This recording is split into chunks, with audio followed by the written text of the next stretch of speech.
Complete story ಇಲ್ಲಿಲ್ಲ ಕತ್ತರಿ. ಇತ್ತೀಚೆಗೆ ನಿಮ್ಗೆಲ್ಲರಿಗೂ ಗೊತ್ತಿತ್ತು, ನಮ್ಮ ಕನಕ ಭವನದ ಮೇಲೆ ಕೆಲವು ಕಿಡಿಗೇಡಿಗಳು ಕಲ್ಲು ತೂರಿದ್ರು.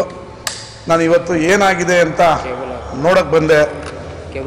ಇಲ್ಲಿ ಬರೀ ಕುರುಬ ಸಮುದಾಯದ ವಿದ್ಯಾರ್ಥಿಗಳಲ್ಲ, ಸರ್ವ ಜಾತಿಯ ಧರ್ಮದ ವಿದ್ಯಾರ್ಥಿಗಳು ಓದ್ತಾ ಇರುವಂಥ ವಿದ್ಯಾರ್ಥಿ ನಿಲಯದ ಮೇಲೆ ಕೆಲವು ಕಿಡಿಗೇಡಿಗಳು ಕಲ್ಲು ಹೊಡೆದಿದ್ದಾರೆ.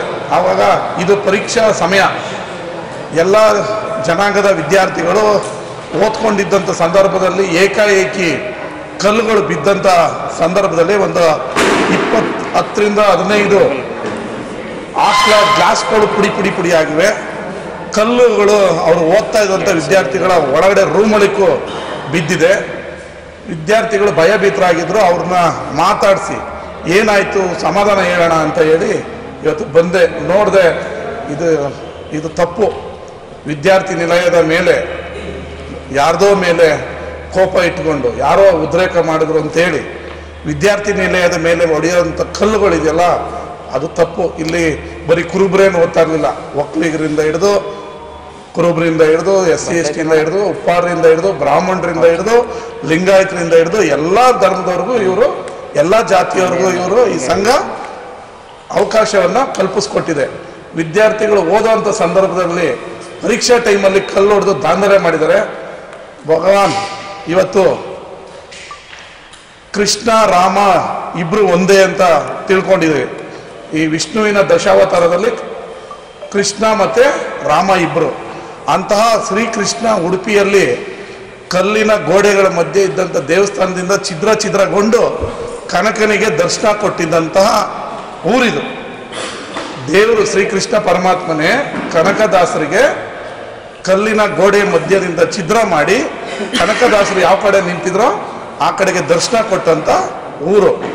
ಅಂತ ಕನಕದಾಸರ ಫ್ಲೆಕ್ಸ್ಗೂ ಕಲ್ಲು ಹೊಡೆದಿದ್ದಾರೆ ಇವರು. ಇವರಿನೆಂಥ ಪಾಪಿಗಳು ಅಂತ ಹೇಳಬೇಕು. ಇದನ್ನು ನಾನು ತೀವ್ರವಾಗಿ ಖಂಡಿಸ್ತೀನಿ. ಅವರು ಹೊಡೆದ ಕಲ್ಲುಗಳನ್ನು ನಮ್ಮ ಕುರುಬರ ಸಂಘದವರು ಎತ್ತಿಟ್ಟಿದ್ದಾರೆ. ಆ ಕಲ್ಲುಗಳನ್ನು ಕೊಡ್ತಾ ಇದ್ದಾರೆ. ಆ ಕಲ್ಲುಗಳನ್ನೇ ಮೆಟ್ಲು ಮಾಡಿಕೊಂಡು ಇವ್ರ ಹತ್ರ ಒಂದು ಜಾಗ ಕೊಡಿ ಅಂತ ಕೇಳ್ತಾ ಇದ್ದೀನಿ. ಇಲ್ಲಿ ಕನಕದಾಸರ ಪ್ರತಿಮೆಯನ್ನ ಅನಾವರಣ ಮಾಡ್ತೀವಿ. ಅವ್ರು ಹೊಡೆದ ಕಲ್ಲುಗಳಲ್ಲೇ ಆ ಕಲ್ಲುಗಳನ್ನೇ ಶೇಖರಿಸಿಕೊಂಡು ನಾವು ಶಾಂತಿ ಮಂತ್ರ ಮಾಡೋರು. ನೀವು ಕಲ್ಲು ಹೊಡೆದಿದ್ದೀರ, ಆ ಕಲ್ಲುಗಳನ್ನೇ ತಗೊಂಡು ಆ ಕಲ್ಲಿಂದನೇ ಇಲ್ಲೊಂದು ನಮ್ಮ ಕನಕದಾಸರ ಪ್ರತಿಮೆಯನ್ನ ಸ್ಥಾಪನೆ ಮಾಡ್ತೀವಿ, ಒಂದು ಜಾಗ ಕೊಡಿ ಅಂತ ನಾನು ಈಗ ಕುರುಬರ ಸಂಘದವ್ರಿಗೆ, ಕನಕ ಭವನ ಕಟ್ಟಿರೋರಿಗೆ ಕೇಳ್ಕೊಂಡಿದ್ದೀನಿ. ಅವರು ಕೊಡ್ತೀವಿ ಅಂತ ಹೇಳಿದರೆ ಆ ಕಲ್ಲುಗಳಿಂದನೇ ನಮ್ಮ ಕನಕದಾಸರ ಪ್ರತಿಮೆಯನ್ನು ನಾವು ಸ್ಥಾಪನೆ ಮಾಡ್ತೀವಿ. ಶ್ರೀಕೃಷ್ಣ ರಾಮ ಒಂದೇ ಅಂತ ತಿಳಿದಿರುವಂಥವ್ರು ನಾವು. ಅಂತಹ ಶ್ರೀಕೃಷ್ಣನೇ ಕನಕದಾಸರ ಭಕ್ತಿಗೆ ಮೆಚ್ಚಿ ಕಲ್ಲಿನ ಗೋಡೆನ ಒಡೆದು ಈ ಕಡೆ ತಿರುಗಿದಂಥವ್ರು, ದರ್ಶನ ಕೊಟ್ಟಂಥವ್ರು. ಅಂತಹ ಕನಕದಾಸರಿಗೆ ಕಲ್ಲು ಹೊಡೆದು ಒಂದು ಪಾಪದ ಕೆಲಸವನ್ನು ಇವ್ರು ಮಾಡಿದ್ದಾರೆ. ಆ ಕಲ್ಲುಗಳನ್ನೇ ಶೇಖರಿಸಿಕೊಂಡು ಈ ಭವನದಲ್ಲಿ ಕನಕದಾಸರ ಒಂದು ಪ್ರತಿಮೆಯನ್ನು ಮಾಡಿ ದಿನ ಪೂಜೆ ಮಾಡುವಂಥದ್ದನ್ನು ಮಾಡ್ತೀವಿ. ಅವರ ತತ್ವ ಸಿದ್ಧಾಂತಗಳು ಇವತ್ತು ಓದ್ತಾ ಇರುವಂಥ ವಿದ್ಯಾರ್ಥಿಗಳಿಗೆ ಕಲ್ಲಲ್ಲಿ ಹೊಡೆದಿದ್ದಾರೆ. ಅವ್ರು ಒಳಗಡೆ ಇದ್ದವರು ಭಯಭೀತರಾಗಿದ್ದಾರೆ. ಆ ಶಾಕಿಂದ ಆ ವಿದ್ಯಾರ್ಥಿಗಳು ಆ ಶಾಕಿಂದ ಇನ್ನೂ ಎದೋಳಕ್ಕಾಗ್ತಾ ಇಲ್ಲ. ಆ ಪರೀಕ್ಷೆಯಲ್ಲಿ ಎಲ್ಲ ಧರ್ಮದ ಎಲ್ಲ ಜಾತಿಯ ವಿದ್ಯಾರ್ಥಿಗಳಿದ್ದಾರೆ. ಫೇಲ್ ಆದರೆ ಯಾರು ಇದಕ್ಕೆ ಕಾರಣ, ಯಾರು ಜವಾಬ್ದಾರಿ ಆಗ್ತಾರೆ?